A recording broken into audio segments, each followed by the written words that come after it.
Hello, ഞാൻ എല്ലാവരും എൻ്റെ വീട്ടിലേക്ക് സ്വാഗതം ചെയ്യുകയാണ്. ഇന്ന് ഞാൻ ഇവിടെ തയ്യാറാക്കാൻ പോകുന്ന വിഭവം എന്ന് പറയുന്നത് നമ്മുടെ ചക്കയുണ്ടല്ലോ, ചക്ക ചമണിപ്പരുവാകുമ്പോഴേ എടുത്ത് ശീമച്ചക്ക കറി വെക്കുന്നത് പോലെ തയ്യാറാക്കാൻ പോവുകയാണ്. അത് വറുത്തരച്ചല്ല നമ്മൾ ചെയ്യുന്നത്, മുളകാണ് ഇടാൻ പോകുന്നത്. ചക്ക നല്ല വൃത്തിയായിട്ട് കരിമടലൊക്കെ കളഞ്ഞ് വൃത്തിയാക്കി നമ്മളിത് ഉപ്പും കുരുമുളകും മഞ്ഞപ്പൊടിയും ചേർത്ത് കുക്കറിൽ 2 വിസിൽ വരുന്നത് വരെ വേവിച്ച് വെച്ചിരിക്കുകയാണ്. ഇനി ഇത് എങ്ങനെയാണ് തയ്യാറാക്കുന്നതെന്ന് കാണിക്കാം. പാൻ ചൂടായിട്ടുണ്ട്. ഇനി നമ്മൾ ആവശ്യത്തിന് വെളിച്ചെണ്ണ ഒഴിച്ചു കൊടുക്കുകയാണ്. എണ്ണ ചൂടായിട്ടുണ്ട്. ഇനി നമ്മൾ അതിലേക്ക് തേങ്ങാക്കൊത്ത് ഇട്ട് കൊടുക്കുക. തേങ്ങാക്കൊത്ത് ബ്രൗൺ കളർ ആയിട്ടുണ്ട്. ഇനി പച്ചമുളക്, വെളുത്തുള്ളി, ചുവന്നുള്ളി ഇട്ട് കൊടുക്കുക. കറിവേപ്പില, മഞ്ഞൾപ്പൊടി, ലേശം ഉപ്പ്. ചക്കയ്ക്ക് മഞ്ഞൾപ്പൊടി ഉപ്പൊക്കെ നമ്മൾ ചേർത്തിട്ടുണ്ട്. കുറച്ച് കുരുമുളക്.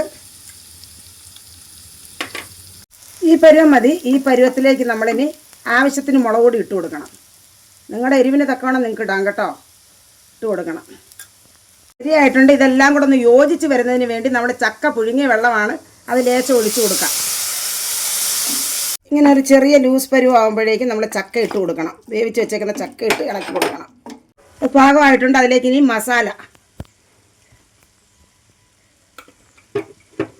കറിവേപ്പില. ഇനി നമ്മൾ കടുക് താളിച്ചെടുക്കണം. ഇത് കടുക് താളിച്ചത് നമ്മൾ ഒഴിച്ചു കൊടുക്കുകയാണ്. ഇനി നമുക്കൊരു പാത്രത്തിലോട്ട് മാറ്റാം. ചവണിച്ചക്ക പുരട്ട റെഡി ആയിട്ടുണ്ട്. സൂപ്പർ ടേസ്റ്റാണ്. ചക്ക അന്നേരം വെട്ടി അന്നേരം തന്നെ ചെയ്യുന്നതായിരിക്കും നല്ല രുചി. ശീമച്ചക്ക കറി വെക്കുന്നത് പോലെ തന്നെ ഇരിക്കും. ഇനി കാണും വരെയും ബായ്.